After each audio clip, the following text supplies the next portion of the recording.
kylmä kalja maistuu edelleen, vaikka niin kauhean kylmä olekaan. Ei vaan, hieno päivä ollut tänään. Keli muuttui tosi hienoksi.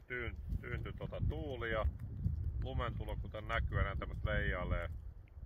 Superhieno keli nyt. Ja 2 taimenta, 3 rautua saatu ylös. Ville, eli kuvaajamies, siellä menettänyt tänään pari isoa, mennyt tapsit poikki. Ja vielä on aikaa muutama tunti, viimeistä iltapäivää täällä ongitaan. Huomenna lähdetään ajelemaan Kälviällä kohti kotiin. Soviet Finland. Semmo. Ei naurata.